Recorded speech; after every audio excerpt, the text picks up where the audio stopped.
প্রথমত ভিপি নুরের জন্য তো খারাপ লাগছে। বাংলাদেশের সম্ভবত একমাত্র নেতা ভিপি নুর যিনি রাজনৈতিক এই শর্ট টার্মের জীবনে এত বেশি তিনি মার খেয়েছেন। তবে এইবারের মতন ট্রাস্ট মি আর কোনো মার তিনি খান নাই, এবং কি অবস্থা আইসিইউতে নেওয়ারও কাজ লাগে নাই আওয়ামী লীগ সরকারের সময়েও।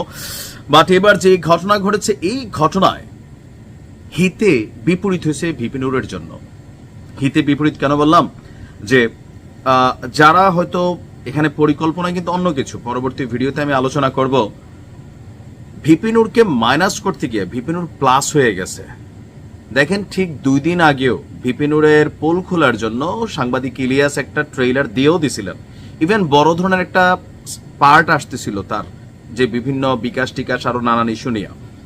প্লাস রাজনীতির মাঠে মোটামুটি তৌহিদ আফ্রিদি কাণ্ডে রাহির বক্তব্য কিন্তু ভিপি নুরের উপর জনগণ ক্ষিপ্ত ছিল। আবার বিএনপির নেতাকর্মীরাও ভিপি নুরের উপর ক্ষিপ্ত, জামাতের তারাও ক্ষিপ্ত। কারণ ভিপি নুর বেশিরভাগ সময় ইদানিং সেই কোটা আন্দোলন সময় তার যে অবস্থানটা ছিল, এরপরে বিভিন্ন সময় তার সুইং এর কারণে কোথাও না কোথাও দিন শেষে তার রাজনৈতিক একটা যে সম্মান ছিল সেটা কিন্তু অনেকটা হারিয়ে ফেলেছেন। দেখেন, যাদের অনুসারী আছে তারা তার গান গাইবে, সেটা আলাদা, কিন্তু এই ঘটনায় সারা বাংলাদেশের কাছে ভিপি নুর আবারও জাতীয় নেতার মর্যাদা কিন্তু পেয়ে গেলেন। আজকে খোদ প্রধান উপদেষ্টা ডক্টর মোহাম্মদ ইউনূস তিনি ভিপি নুরকে ফোন করে তার শারীরিক অবস্থার খোঁজ নিয়েছেন। গতকালকে আমাদের আইন উপদেষ্টা ছুটে গেছেন, প্রেস সেক্রেটারি ছুটে গেছেন। বেসিক্যালি এটা কতটুকু পজিটিভ আমি বুঝাই, যে রাজনৈতিক নেতার উপরে যখন একটা ঘটনা ঘটছে সেখানে সরকার কিভাবে কানেক্ট করে আগামী দিনে যেন আমাদের রাজনৈতিক নেতারা শিক্ষা রাখেন। আবার ভিপি নুরের চিকিৎসা নিয়ে সরকারের পক্ষ থেকে কিন্তু বার্তা দেওয়া হয়েছে, যত টাকাই খরচ হোক রাষ্ট্র ভিপি নুরের চিকিৎসার ব্যয়ভার গ্রহণ করবে। কারণ ভিপি নুরের উপরে যেই ঘটনা ঘটছে এটা পার্ট 1, পার্ট 2, পার্ট 3 তিনটা ভাগে বিভক্ত। তারপরেও সেখানে আইন শৃঙ্খলা বাহিনীর, সেনাবাহিনীর সম্পৃক্ততা ছিল, সেই কারণে রাষ্ট্র যেহেতু তাদেরই যন্ত্র কাঠামো, সো রাষ্ট্র এটার দায়িত্ব নিচ্ছে। কিন্তু আমার বক্তব্যের বিষয়টা হচ্ছে সেনাবাহিনী তাদের ক্লারিফিকেশন দিয়েছে যে তারা কেন বল প্রয়োগ করতে বাধ্য হয়েছে, আর পুলিশের জায়গা থেকে হয়তো পুলিশের বক্তব্য আসবে। যাই হোক, মানে মোট কথা ভিপি নুরের যে মাইনাস সিচুয়েশনটা ছিল 2 দিন আগেও, আপনি দেখেন ট্রেন্ডে ছিল তৌহিদ আফ্রিদি, যে তৌহিদ আফ্রিদির অপকর্ম বিভিন্ন কিছু মুহূর্তে প্রতিদিন আপডেট হইতেছিল।